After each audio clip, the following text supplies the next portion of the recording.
on your bike, whether it's on the road, in a spin class, or in your living room.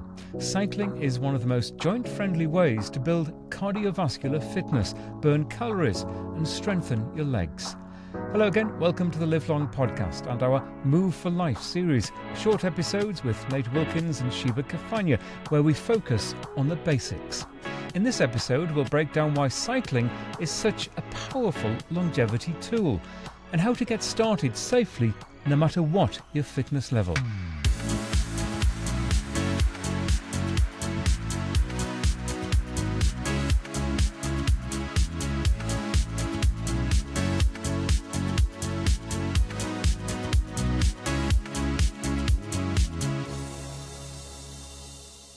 Whether you're talking about on a bicycle or in a spinning class, on a stationary bike, if you will.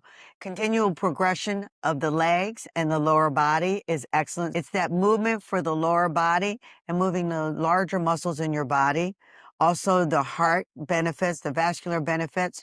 If you use rate of perceived exertion on a scale of 1 to 10, and you get up, when you get on a bike, you're at 0, and you get around 5 or 6, or you go up to 10, that is there. That stability and that frontal motion is so good. The strength training. When you talk about cycling outside as an example, you get the elements. It is totally different. That's like if you work out outside with weights or what have you, or body weight, whatever the case may be, the elements are different. You also get the benefit of vitamin D. While I'm not a real outside person per se in terms of riding, I do a lot of spinning or cycling indoors.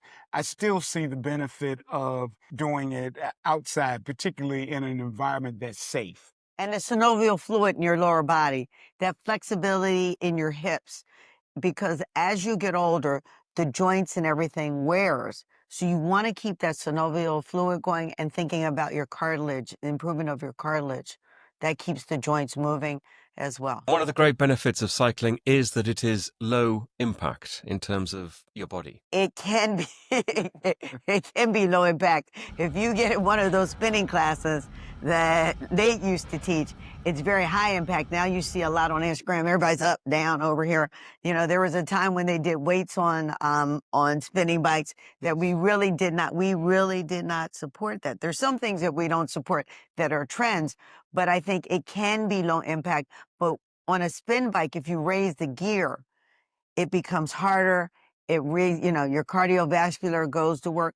But as of now, I teach low impact spinning, low impact boot camp, where you just want to feel that motion and feel that you can move your body, which is critical.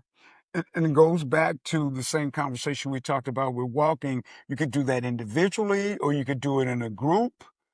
Like the Peloton. Yes. People riding together. But you can do that both indoor and outdoor. The thing that I like about cycling is that you could actually sort of control whether you want to go full speed and work on sprinting, getting your heart rate up and running really fast, and then you slow it down. So you work on endurance. I mean, there's multiple variables that allow you to do things for your cardiovascular system as well as your lower body. And you have that range of motion maintenance. You want to keep that range of motion maintenance and cardio for sure, and just keep the body moving. So we love to spin. You can see we've got spinning bikes in the back. I know some people who have switched from pure running, marathon running, to being triathletes because it incorporates cycling, incorporates swimming as well, which is something we can talk about at another time. But the fact that it incorporates different body movements for the traditional runner sees long-term benefits in terms of their overall health and mobility. Funny you mentioned that. It's been our experience, and so we have professional hockey players who work with Nate specifically on spinning, because that motion is this, skating. Okay, so they're used to that. They've been doing that forever since they were little. Most of them are children.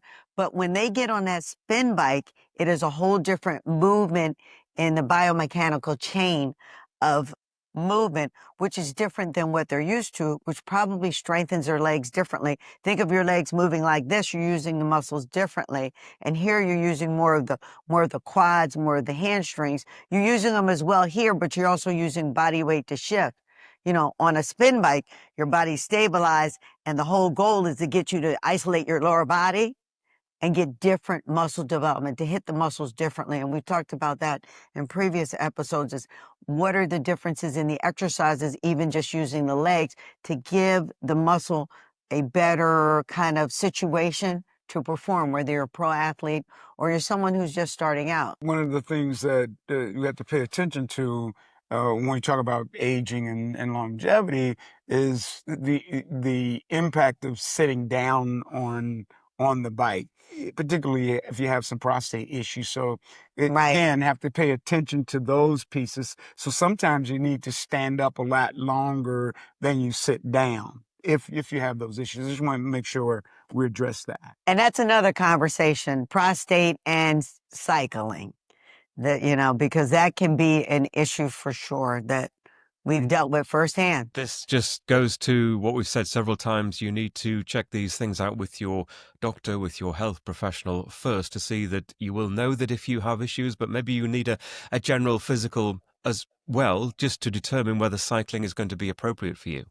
That's a good point. People need to be aware that perhaps too much sitting down on a bicycle can probably put too much pressure on the prostate and cause it to continue to enlarge. But isn't that why they have the hole in the seat? Yeah, that's why. But again, if you already have enlarged prostate, you need to get up off of the prostate. Which then makes it high impact because you're standing. Yeah. And so when you talk about high impact of cycling, that's where some of that comes in. And some people like to do jumps, and those are not good for you either. All the things that we've done.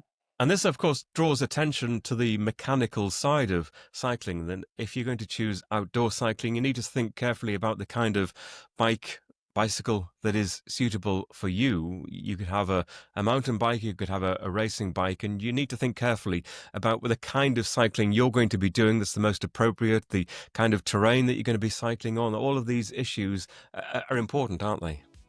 I think so. I think it's important to get fitted for a bike correctly, if that's something you choose, whether you have cycling shoes. Certainly you need a helmet if you're outside, but the benefits of being outside is the fresh air, the ecotherapy. If you have a park that you can do, you've got the terrain aspect of it, as well as the cardio benefit and the change of pace. I think that is absolutely fabulous for people to think about, that whole outside. And you can do it with others. You can set an appointment, but it's also good for the respiratory system. Absolutely. I'm a firm believer in working out outside.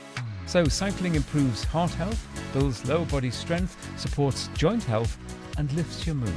And you can make it as easy or as challenging as you like. Just start pedaling. The Live Long podcast is a HealthSpan media production.